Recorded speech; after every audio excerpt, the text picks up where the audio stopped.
Hello, old schoolers, and welcome to Talkin Old School with Roger Franklin Williams. Today we have a very special edition of Talkin Old School, tribute to one of the all-time great teams in Florida Gator history, the 1969 Florida Gators. Old School Gators, remember the 69 Gators, is a team who came into the season unheralded and picked to be a second division SEC by many and last in the SEC by some.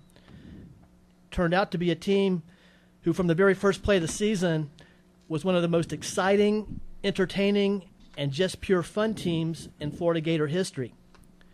New Gators will learn about a team that pulled off huge upsets, posted big blowout victories, and had dramatic come-from-behind wins, all while featuring a high-powered down-the-field passing game coupled with a highly successful running attack, an aggressive, opportunistic defense, and special teams that always seem to come up with a big play at just the right time, all while shattering scores and maybe even hundreds of Gator and SEC offensive records along the way. Yes, the 69 Gators were a true Cinderella team in every way.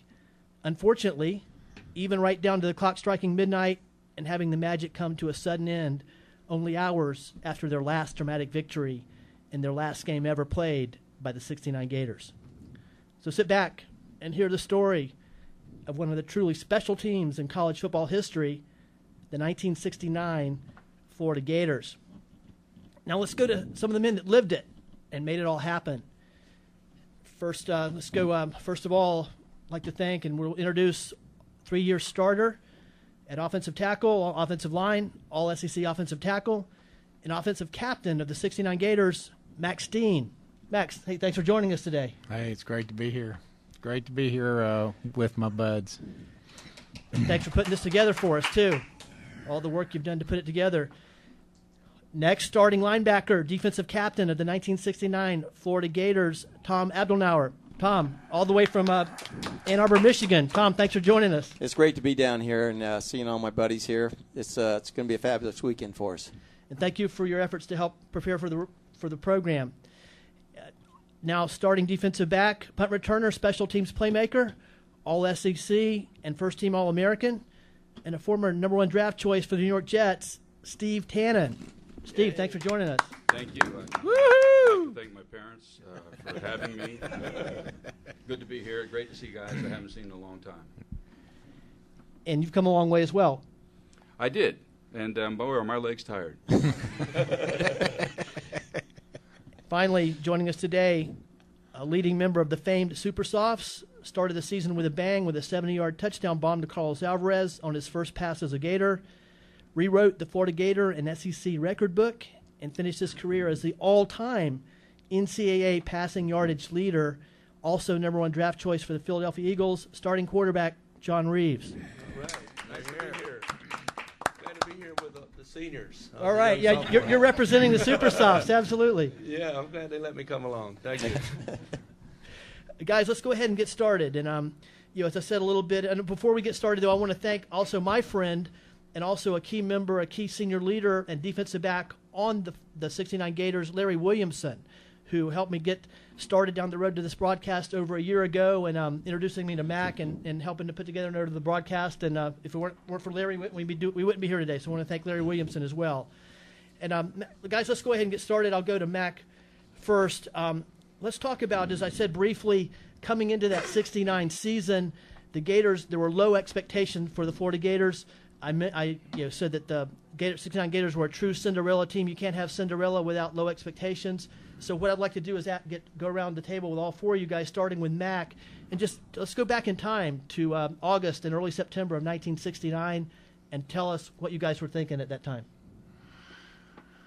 Well, Cinderella starts out with ugly that ends up looking pretty good, and we looked pretty ugly coming into that season. To outsiders, of course, we were all our mother's favorite son, so we didn't think we were so ugly. But we had a very disappointing season the season before. We were picked to be the Gator team. It was supposed to be the year of the Gator in 1968. We had All-Americans Larry Smith, Jim Yarborough, Guy Dennis, Larry Rentz. We had some great players on that team, and we frankly didn't live up to expectations. And the low point came at a time when we played Georgia in a hurricane over there in Jacksonville, and we had made the incredible coaching move of making our head offensive coach the head defensive coach, and the head defensive coach the head offensive coach, and we proceeded to get slammed 51-0. So that season ended up looking pretty bad. So coming into the '69 season, nobody knew that we had anything going, and we were actually voted in the worst 20 teams in America coming into the season. It was a poll. I read it in the newspaper. I was flabbergasted. I voted in it. Tom Abdelnauer, defensive captain, what were your thoughts? Well, I had similar thoughts, but it goes back to that '68 team. We only threw 2 touchdown passes in the air that year, and people didn't realize the talent that we had bringing into the season. So nobody was really aware of John Reeves and Carlos Alvarez. I think we were, because we practiced against them, and then we knew what they can do. And defensive-wise, we had a lot of seniors. We had a lot of starters coming back that played hard, played well. We always had good defenses. Coach Ellison's teams were historically in the top 10 in the country for many years. I thought we were going to do well, primarily because I thought we had some guys who could throw the ball and could run the ball. Steve Tannen? Yeah. I think that any football team, and you can talk about the worst team or the best team, everybody believes when you start that you're going to have a good season. So I don't think any of us really thought, oh, geez, we're not going to be very good this year. You go into every game thinking you can win every game. We thought that we had something special with the super sauce. We didn't know how super they were, but obviously John had a strong arm and was tall. And so we knew, that we could do something. We were worried, we're playing. Everybody goes out there and we think we're going to win, but this team was, picked as number 1 in the country. And I know I was worried about Elmo Wright doing a dance in the end zone because that would be who I was covering, and he was, a well-known guy. But we all thought that we could win, and luckily enough, John and Carlos hooked up early on and gave us some confidence, and we went on from there. Speaking of John Reeves, he's here with us. And, John, why don't you give us your perspective? I would suspect your perspective might be a little bit different than these guys. These guys are seniors. They'd been through some of those tough times, disappointing losses. You and Carlos and the other guys were coming in, and you guys were fresh. But give us your thoughts coming into the '69 season.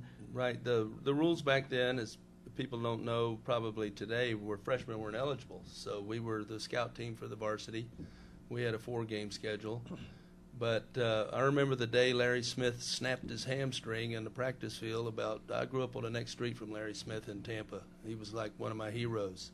And he snapped his hamstring, a terrible hamstring tear, about 2 weeks before the season opener in that '68 season. Is the year that they were calling it the year of the Gator. I mean, that was the promo for it.